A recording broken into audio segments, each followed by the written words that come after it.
I was standing at a bus stop in a suit that had seen better days. The kind of suit you only wear when everything is riding on one moment, checking my phone, then my watch, then the street, like somehow time might slow down if I stared hard enough. It was 1:52 p.m. I had 8 minutes left. 8 minutes before an interview that could have pulled me out of the hole I'd been living in for years. And about 20 steps away on the shoulder of the road, a young woman stood beside a luxury car with a flat tire, hands shaking makeup-streaked cars, blowing past her like she was invisible. No one stopped.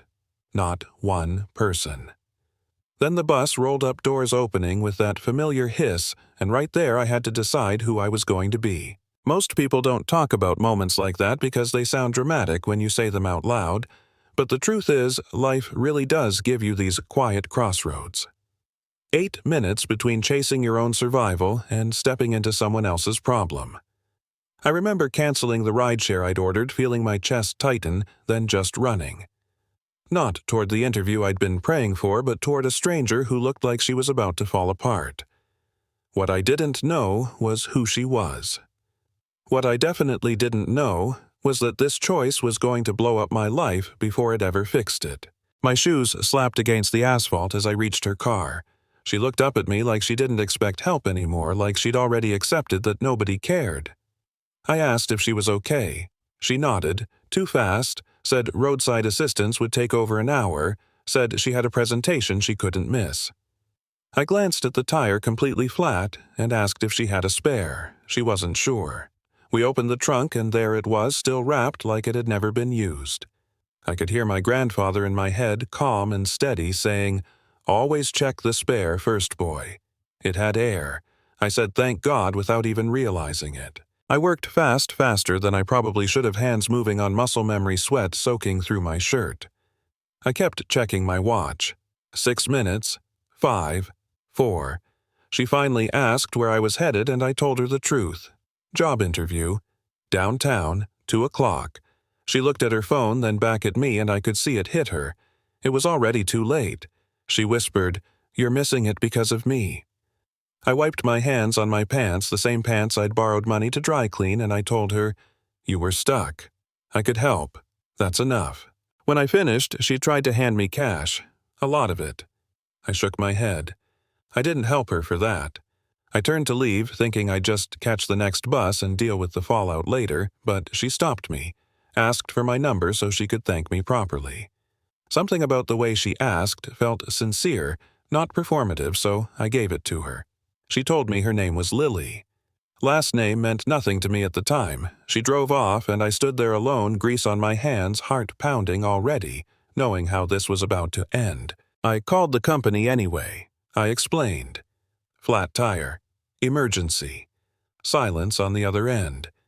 Then the voice I'd been dreading told me the position had been filled, no reschedules, best of luck. The call ended, cars rushed past, and suddenly I was just another guy in a wrinkled suit waiting for a bus that wouldn't show up for 40 minutes. That night I sat in my apartment, one-room thin walls. Rejection emails printed out like trophies from a losing season, still wearing the same suit stains and all. My phone buzzed. It was my daughter. She asked if I got the job. I said, "Not this time." Her voice got quiet. Her mom's voice cut in tired and frustrated, saying, "Trying doesn't pay for classes or groceries." The call ended, and I just sat there staring at the wall, feeling like the world had confirmed everything it ever thought about me. The next few days were more of the same. Gig work, low tips, applications that disappeared into the void. Then, out of nowhere, I got a call from a private number. A woman introduced herself as an assistant to a man named Robert Hale. She said he wanted to meet me to thank me for helping his daughter. I almost laughed. I tried to say it wasn't necessary. She said the car was already scheduled. I Googled him after the call ended. Big mistake. Billionaire. Founder. Media darling. Then I saw the connection that made my stomach drop. The company that had rejected me was owned by one of his investment groups. I remember thinking, what kind of joke is this? The next morning, a black sedan picked me up.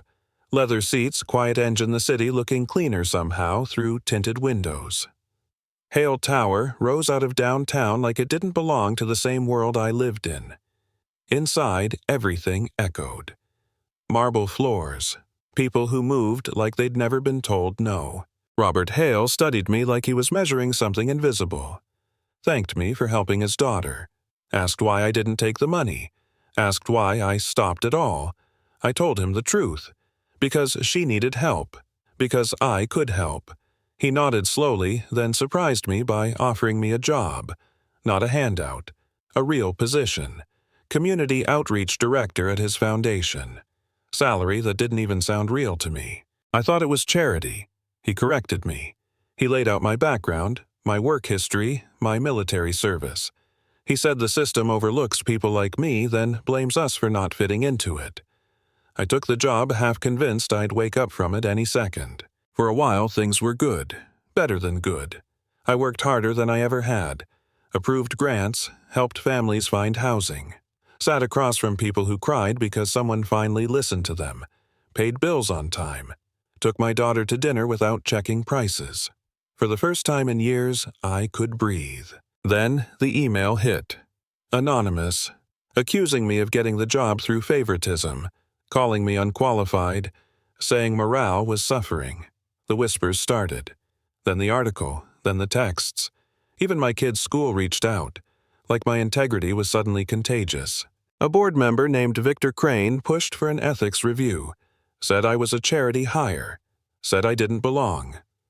I offered to resign. Robert refused. Said this wasn't about me. It was about keeping things the way they'd always been. At the board meeting, Victor laid it all out smooth and polished, questioning my credentials, my worth, my presence in that room. Then the response came. Data. Records. Testimonies. Voices of people I'd helped. Robert pointed at the faint stains on my suit and reminded them where this started. He exposed Victor's conflicts of interest. Emails. Deals. Silence filled the room. Victor was removed on the spot. My position was confirmed unanimously. Months later, I stood on a stage accepting an award I never imagined I'd earn. I talked about character, about doing right when no one's watching, about choosing people over outcomes. I saw my daughter in the crowd smiling like she always knew this would happen. Years later, the foundation grew. Programs expanded. Lives changed. I still think about that bus stop sometimes, about how close I came to choosing differently. Turns out, that moment didn't ruin my life. It revealed it. So let me ask you this. Have you ever done the right thing and paid for it first? Was it worth it in the end? Drop your thoughts in the comments. Argue with me if you want. Because stories like this only matter if we talk about what they say about us.